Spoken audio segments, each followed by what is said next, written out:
What if I told you there's a massive island sitting right next to Canada, but it doesn't belong to Canada at all? Instead, it belongs to a country thousands of kilometers away, Denmark. So, how does that even make sense? Let's break it down. Take a look at the map. Greenland is part of North America. It's literally closer to Canada than any European country.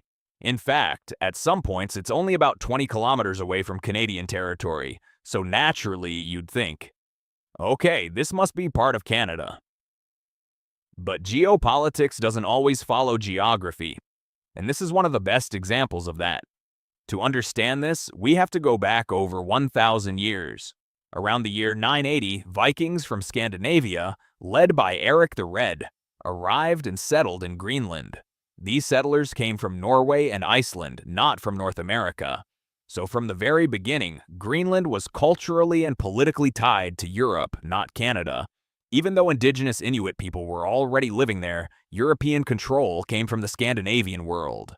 At first, Greenland was under Norwegian control, but in 1814, something important happened.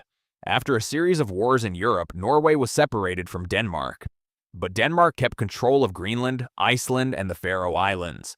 So from that moment on, Greenland officially became part of the Kingdom of Denmark. What about Canada? Now you might be thinking, if Greenland is so close to Canada, why didn't Canada ever claim it? The answer is simple. By the time Canada became a country in 1867, Greenland was already firmly under Danish control, and internationally, that control was recognized. In fact, in 1933, an international court officially ruled that Greenland belongs to Denmark. So legally, there was no question anymore.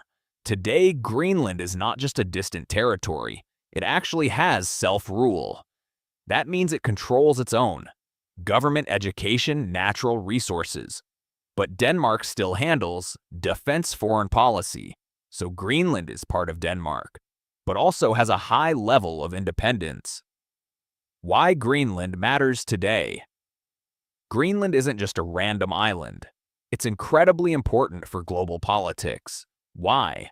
Because it sits in the Arctic, a region full of natural resources, strategic military routes, future shipping lanes. That's actually why the United States once tried to buy Greenland from Denmark. Yes, buy an entire island, but Denmark said no.